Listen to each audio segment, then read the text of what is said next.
முத்துக்குமரன் பேசுகிறேன். இன்றைக்கி நம்ம பரோஸ் 3D படமான மலையாளத்தில் வெளியாக இருக்கக்கூடிய படத்தை தான் பார்க்க போகிறோம். தமிழ் டப்பிங்கோட வெளியாகிருக்கு. மோகன்லால் அவர் தான் டைரக்ட் பண்ணியிருக்காரு. அந்த படத்தை பற்றி நம்ம என்னென்னு பார்ப்போம். கோவாவில் 400 வருஷத்துக்கு முன்னாடி போர்ச்சுகீசிய மன்னர் டிகாமா அப்படிங்கிறவர் அரசாட்சி செஞ்சுக்கிட்டு இருக்காரு. அப்போ அவருடைய வேலையாளாக அந்த பரோஸ் அப்படிங்கிற ஒருத்தர் இருக்கார். அவர் ரொம்ப நம்பிக்கையாக இருக்கார். அப்படி இருந்துகிட்டே இருக்கும்போது அந்த டிகாமா அப்படிங்கிறவர் வேலையாக அங்கே போய் வெளில போக வேண்டிய சூழ்நிலை வர்றதுனால அந்த சொத்தெல்லாம் அந்த பரோஸ் அப்படிங்கிறவர்கிட்ட ஒப்படைச்சிட்டு, என்னுடைய ஆட்கள் வரும்போது மட்டும் அவங்கள்ட்ட மட்டும் இந்த இதெல்லாம் சொத்தெல்லாம் ஒப்படைக்கணும் அப்படின்னு சொல்லிவிட்டு அவர் கிளம்புறாரு. அந்த பரோஸ் அப்படிங்கிறவரை பூதமாக மாற்றி பண்ணிட்டு போகிறாரு அவர்.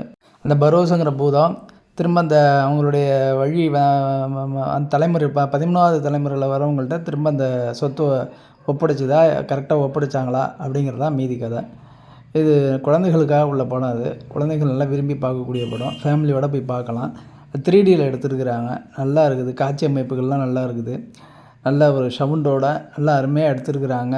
காட்சி அமைப்பெல்லாம் புதுசாக இருக்குது. எல்லாம் ஒரு ஃபேண்டசி படமாக நல்லா பரோஸுக்கு துணையாக ஊடு அப்படிங்கிற ஒரு பொம்மை கேரக்டர் ஒன்று நடிச்சிருக்குது. அப்போ அந்த படம்லாம் எப்போல்லாம் கொஞ்சம் தொய்வடையுதோ அப்போ தான் அந்த ஊடுங்கிற கேரக்டர்னால தான் அந்த படம் நல்லபடியாக போயிட்டுருக்க மாதிரி ஒரு சூழ்நிலை இருக்குது.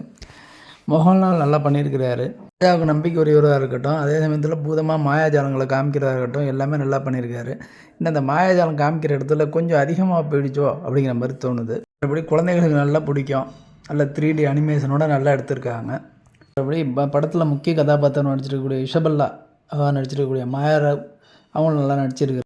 படத்தோட திரைக்கதை கொஞ்சம் லெங்க்த்தான வசனங்கள், இதுதான் கொஞ்சம் நம்ம போர் அடிக்கிற மாதிரி தோணும். மற்றபடி படம் நல்லா இருக்குது. குழந்தைங்களோட அழைச்சிட்டு போய் குடும்பத்தோடு பார்க்க வேண்டிய படம். அவசியம் எல்லோரும் பாங்க. இந்த விமர்சனம் பிடிச்சிருந்ததுன்னா சப்ஸ்கிரைப் பண்ணுங்கள், லைக் பண்ணுங்கள், ஷேர் பண்ணுங்கள், கமெண்ட் பண்ணுங்கள். மறக்காமல் என்னுடைய சேனலை சப்ஸ்கிரைப் பண்ணி விடுங்க. ஒரு திரை விமர்சனத்தில் சந்திப்போம். நன்றி, வணக்கம்.